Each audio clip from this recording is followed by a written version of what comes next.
Hello student, my self Gajendra Gaur, GNR management college Bulandshahr, BEd department से। तो BEd first year, paper number 4, जिसका code है 104। कल की क्लास में हमने शिक्षण तकनीकी का अर्थ जाना, उसकी परिभाषा को देखा, उसके उद्देश्य हैं उनको उद्देश्यों को पढ़ा। आज हम बात करते हैं संप्रेषण का अर्थ। परस्पर सूचनाओं तथा विचारों का आदान प्रदान करना शिक्षण अधिगम प्रक्रिया बिना सूचनाओं द्वारा विचारों के आदान प्रदान के संभव ही नहीं है। इसलिए संप्रेषण को शिक्षण प्रक्रिया की रीढ़ की हड्डी कहा जाता है।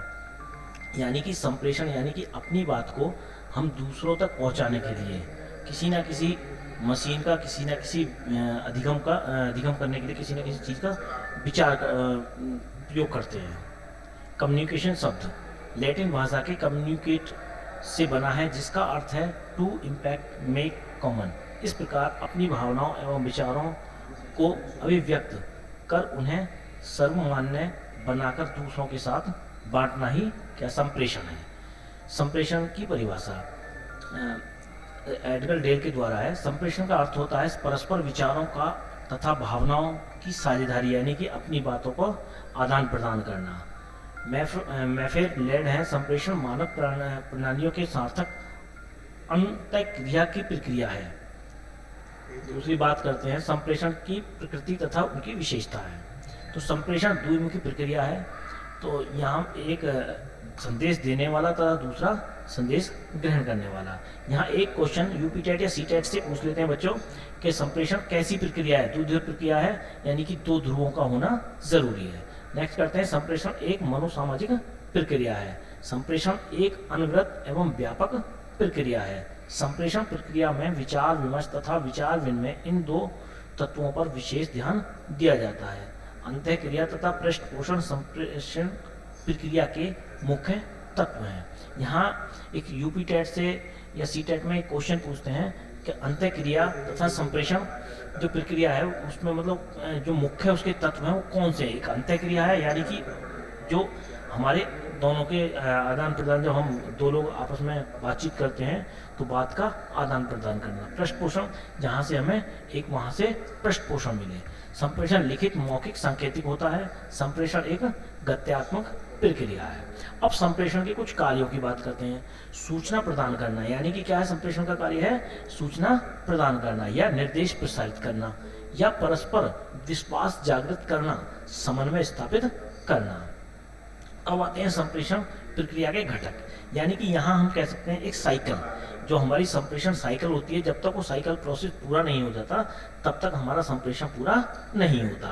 तो इसमें सबसे पहले आता है संदेश, उसका मैसेज। फिर आता है संदेश को सांकेतिक भाषा में लिखना, यानी कि हम किस भाषा में उसको लिख रहे हैं, यानी कि एनकोडिंग कर रहे हैं। दूसरा आता है प्रसारण, यानी कि ट्रांसमिशन, किसके द्वारा उसको हम भेज रहे हैं। दूसरा आता है ग्रहणकर्ता, रिसीवर।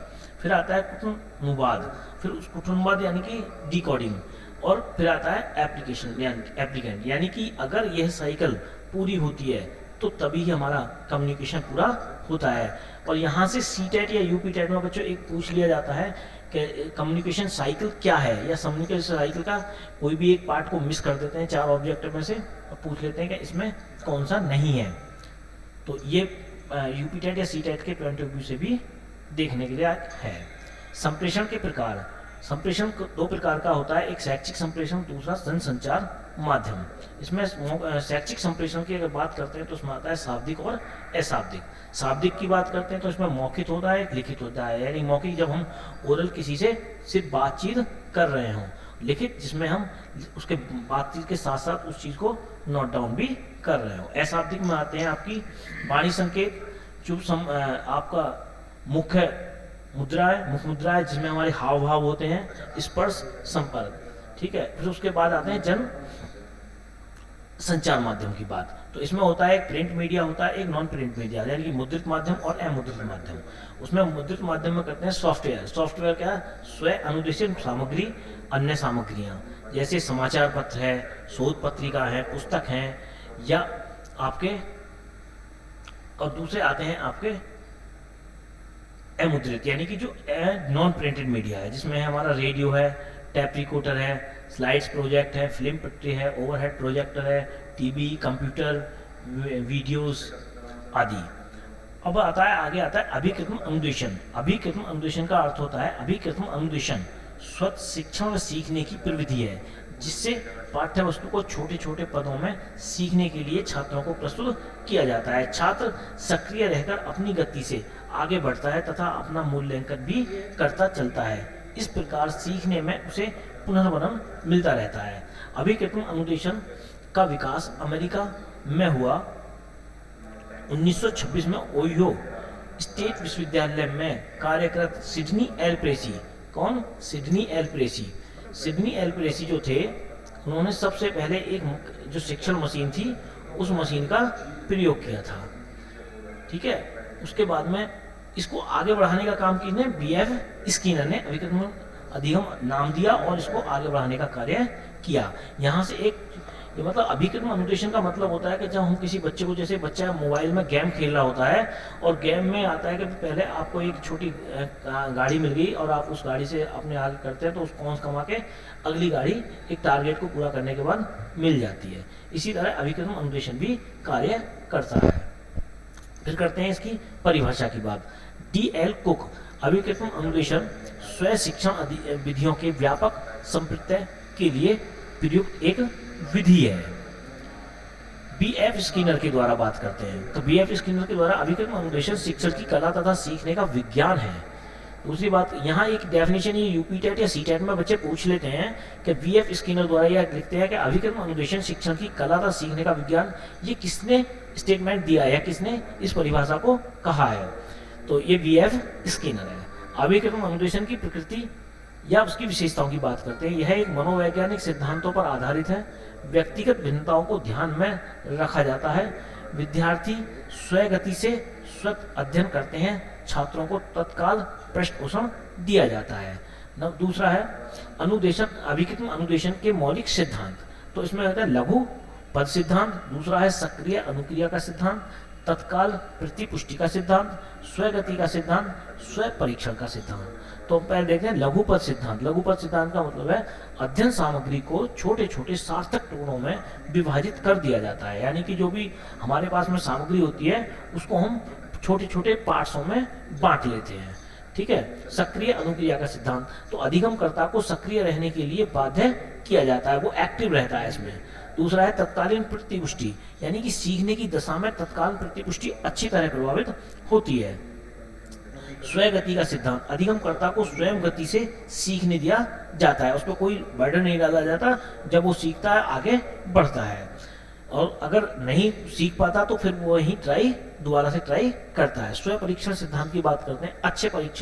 अच्छे परिणाम प्राप्त करने के लिए सतत मूल्यांकन होता रहे, बालक अपनी अनुक्रिया का आलेख तैयार करे। दूसरा आता है अभिकृतम अनुदेशन के प्रकार। ये 3 प्रकार का अभिकृतम अनुदेशन जो होता है वो 3 प्रकार का होता है। नंबर 1 होता है रेखीय, दूसरा होता है सांख्यिकीय, तीसरा होता है आपका आरोही अभिक्रम या अनुदेशन या मैथेटिक अनुदेशन।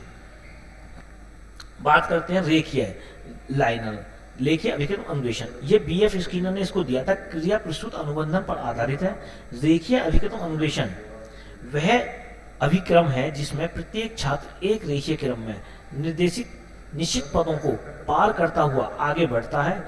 एक समय में केवल एक पद ही छात्रों के समक्ष प्रस्तुत करता है। यानी कि हमारे पास में जब हमारी समस्या होती है उस समस्या को हम छोटे छोटे पार्ट्स में करते हैं और एक पार्ट्स को हम दिखाते हैं, बाकी पार्ट्स को हम छिपा के रखते हैं। नेक्स्ट बात करते हैं सांख्यिकीय अभिकृतम अनुदेशन की। तो प्रतिपादक, यानी कि इनके जो प्रतिपादक है नॉर्मन क्राउड है। तो इसमें दिए बहु निर्वाचन प्रश्न आधार, रचनात्मक अनुक्रिया का आधार, रचनात्मक निर्वाचन प्रश्न आधारित। बात करते हैं बहु निर्वाचन प्रश्न आधारित। सूचनाओं के अंत में बहु विकल्प प्रश्न दिए जाते हैं। इसमें सही का चुनाव होता है, सही चुनने पर आगे बढ़ता है और गलत चुनने पर उपचार दिया जाता है। नेक्स्ट बात करते हैं रचनात्मक अनुक्रिया प्रश्न पर आधारित। सूचनाओं के अंत में प्रश्न दिए जाते हैं लेकिन कोई विकल्प नहीं दिया जाता। उन प्रश्नों के उत्तर स्वयं देने होते हैं अपनी अनुक्रिया की शुद्धता की जांच स्वयं करता है, गलत उत्तर देने पर सूचनाओं को दोबारा दोहराता है। इससे उपचार नहीं दिया जाता। बात करते हैं आगे रचनात्मक निर्वाचन पर आधारित। तो इसमें छात्रों को प्रश्न का उत्तर लिखना होता है, पृष्ठ को पलटकर अनुक्रिया की पुष्टि करता है, अगले पृष्ठ पर उपचारात्मक अनुदेशन दिया जाता है, यदि उत्तर गलत देता है तो थैंक यू बच्चों। आज फर्स्ट यूनिट हमारी कंप्लीट होती है, और कंप्लीट होने के बाद नेक्स्ट अगर बात करेंगे हम सेकंड यूनिट की अगले लेक्चर में। धन्यवाद बच्चों।